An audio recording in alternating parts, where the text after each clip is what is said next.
because they're getting paid by the fraudsters. Right. And here you are, 24 years old, got a camera, got the public records, ask a few questions, and it's everywhere to be seen. I mean, this kind of corruption, and it's what, sadly, the Democrat Party wants to bring to this country all across America. Hawley asked how a 24-year-old journalist found fraud in Minnesota that officials missed here.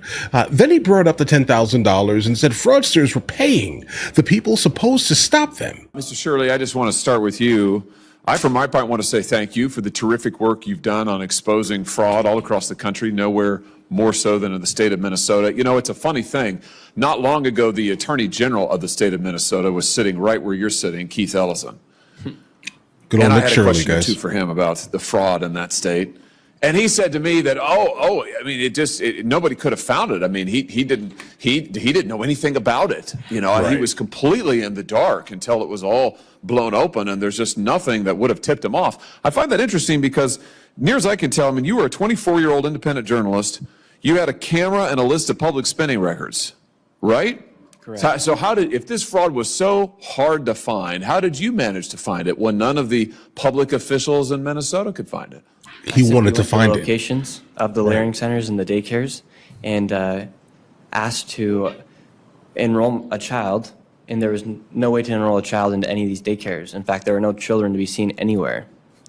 So in other words, you asked a few questions and you looked. You actually looked to see if there was fraud. Right. He wanted to find it. And you found it wide open everywhere, rampant. Guys, he wanted to find it while the AG was basically worried about not offending people. Everywhere. Everywhere. And a lot of the Medicaid programs inside of Minnesota, from the non-emergency vehicles, the transportation company. You know, I find it so interesting because Keith Ellison, when he was Attorney General way back in 2018, 2019, I think we've got a poster to this effect, was actually told and had multiple referrals made to his office about fraud in some of the very programs that you looked at.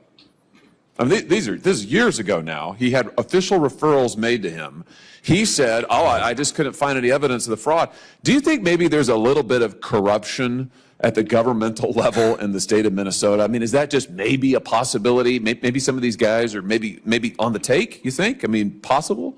Yeah, it's not even maybe or possibly, it's a certainty. Yeah, I would say. Yeah, I understand this is just an opinion, though. This basically has to have an umbrella of allegedly, because the way he's asking that question is just an opinion piece. You think? I mean, possible?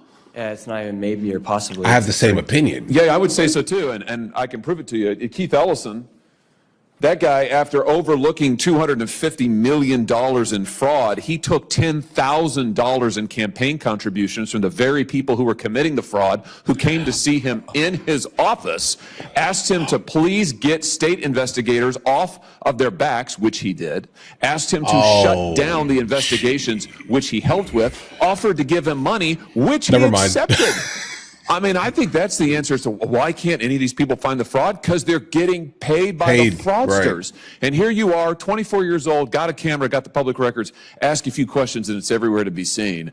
I mean, this kind of corruption, and it's what, sadly, the Democrat Party wants to bring to this country all across America. I don't know why guys like Ellison are not being prosecuted, I have to tell you. I agree. And he sat there and lied under oath right where you're sitting now. Yeah. I asked him why he took this money. He said, I didn't take a dime. He took $10,000. It's on the record.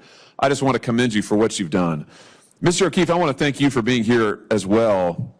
I want to thank you particularly for your investigation, so many of them, but particularly those into anti-Christian bias. I want to ask you just about Trevor Williams, the Washington Nationals. You found that Trevor Williams was shut down, he was muffled, he was gagged by his own team because he had the audacity to say that he didn't think that this poster, I think we got a picture of this, that this outrageous desecration of the Last Supper by this group that calls itself the Sisters of Perpetual Indulgence, which is an anti-Christian group that actively mocks Catholics and other Christians. You know, he said he didn't like this, and for that reason, if I remember correctly, the Washington Nationals tried to shut him down. Tell us just about what your investigation found. This is involving the Washington Nationals baseball team and civil rights violations and anti-Christian bias. And the Washington Nationals has fired this vice president for his bias against Christians. And it's part of our expose exposing officials in corporations and in the administrative state, the deep state, breaking the law, pushing back. We have another one coming out inside the Pentagon in the next few days with similar themes. Well, I look forward to that. Let me just say this. Were you surprised at all, given your investigation in the Trevor Williams incident, were you surprised at all when the commissioner of baseball just a few weeks ago threatened to penalize and fine players, 2 players on the Giants who put Bible verses onto one on their cap, I think one on their jersey? The commissioner of baseball came out and said, oh, that's against our rules. We're going to fine you. It was absolutely outrageous. Did that surprise you, given the sort of systemic bias, if I could use that phrase that you Nothing found? surprises me. There's a lot of irony and absurdity in reality, but it does not shock me. And I think sunlight, to quote Brandeis, is the best disinfectant. So they might do some things in open, but I think it's possible to shame the devil by capturing these candid remarks behind closed doors where they really talk about their intent and their motivation. And that video caused a firestorm. And, to quote Nick Shirley, the video does not film itself. The citizen journalists get to show up and do the thing. And I think it's more difficult for bureaucrats to do that. Yeah, so exactly. Citizen Exactly journalists are that. going to do it. That's great. Well, I'm glad you're doing what you're doing, and I think partly because of what you exposed, the kind of bias you exposed in the Trevor Williams case, the commissioner of Major League Baseball had to back down.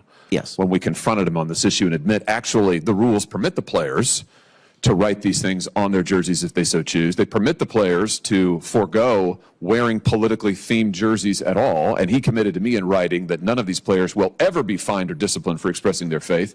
But you and I both know he wouldn't have done that had he not been embarrassed by the facts that you and others brought forward. So thank you for your work. There we go, guys. I think it all comes down to like a couple of things here. When it comes down to the bureaucracy of bureaucrats here, they really cannot do much, guys. Understand this here. They're down by policy. I'm going to not say law. I'm going to go ahead and say policy, because a lot of them do not care about the Constitution. They care about whatever local corporate policy that was basically set up for them to basically maintain, etc. Right? Because if you actually care deeply about fixing the issue, you'd go after the thieves, okay? The ones that are basically milking the American people kind of large scale, consistently, and without any stopping, by the sounds of it here. Listen, you allowed them to basically pilfer $250 million from the American people. So the independent journalist comes to your city here. He's actually looking for it. Okay, while you guys are sitting here ignoring it, obviously pocketing bits and pieces of money that's coming into your pockets here, right? The independent journalist walks into your city and says, this is happening. I have a camera. I have a YouTube platform here. Okay. And I'm going to go ahead and expose this to the world here. We're going to show people, in fact, that these things are actually happening here. I'm going to do it on tape with minimal cuts here. So you can know that everything that's happening is happening kind of in real time here. And it's not happening with any type of crazy cuts, guys. So yeah, the Leering Center, in walks that there, guys. Okay. And the fact that there are so many people now being caught up in it, tells me that this is a widespread thing. And if we look at a good amount of the government entitlement programs, we're probably just going to find more and more and more and more, guys. This is not a phenomenon that is completely locked to Minnesota. It just isn't, guys. Okay.